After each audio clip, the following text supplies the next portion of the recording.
మీ పక్కన కూర్చుంటున్న మాజీ ఎమ్మెల్యే మక్కెన గారి మాటలు వినండి. ఆంజనేయులు గారు గత 5 సంవత్సరాల కాలంలో మేము ఏమేమి అభివృద్ధి కార్యక్రమాలను చేశామో వివరంగా చెప్పారు.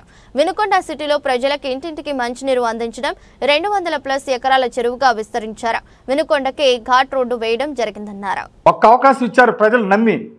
ఏదో బొల్ల బెమ్మనాడు ఏదో చించుతాడు, ఉద్ధరిస్తాడు. వచ్చిన అవకాశాన్ని ఏం చేశారు? మన అన్నగారు బ్రహ్మనాయుడు గారు ఎమ్మెల్యే అయిన తర్వాత ఈ నియోజకవర్గంలో బ్రహ్మాండంగా అభివృద్ధి.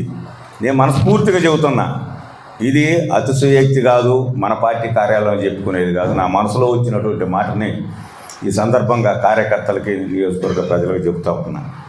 ఈ రోజున ఆనాడు చేపట్టినటువంటి అనేక కార్యక్రమాలు అసంపూర్తిగా ఉంటే ఈ రోజున బ్రహ్మనాయుడు గారి నేతృత్వంలో బ్రహ్మాండంగా ఈ నియోజకవర్గంలో అన్ని కార్యక్రమాలు పూర్తి చేసుకున్నాం. ఆనాడు మనం వాటర్ స్కీమ్ను తెచ్చుకుంటే దాని మధ్యకాలంలో అసంపూర్తిగా ఉంటే ఈ రోజున బ్రహ్మనాయుడు గారు వచ్చిన తర్వాత వినుకొండ మున్సిపాలిటీలో బ్రహ్మాండంగా మరి మంచినీటి సమస్య లేకుండా ఈ రోజున వినుకొండ టౌన్ ప్రజలందరూ కూడా అందిస్తున్నారంటే అది బ్రహ్మనాయుడు గారి ఘనత ఈ సందర్భంగా మనవి చేస్తున్నాం. ఇప్పుడు రాజకీయాలలో వ్యక్తిగత విమర్శలు అవి అని కూడా ఒక పక్కన ఉంటాయి.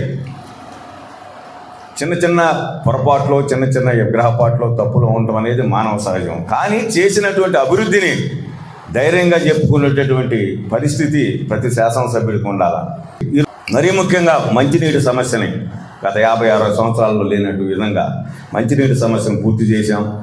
నిన్ననే మన ఈపూర్ మండలంలో మండల పరిషత్ బిల్డింగ్ లేకపోతే 50-60 సంవత్సరాలు కాదు. మరి ఆ ప్రజలందరూ కూడా కోరుకుంటా ఉంటే ఆ బిల్డింగ్ను పూర్తి చేసుకున్నాం.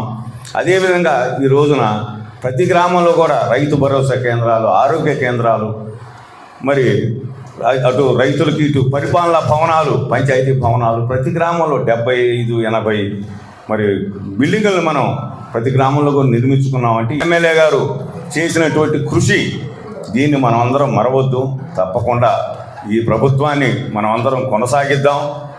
మళ్ళీ బ్రహ్మనాయుడు గారిని నేను మనస్ఫూర్తిగా నా పుట్టినరోజు చెబుతున్నా, మనసులోంచి వచ్చిన మాట, బ్రహ్మనాయుడు గారిని మరలా మనం గెలిపించుకుందాం. తద్వారా నియోజకవర్గం సంపూర్తి స్థాయిలో సంపూర్ణంగా అభివృద్ధి చెందాలంటే మనం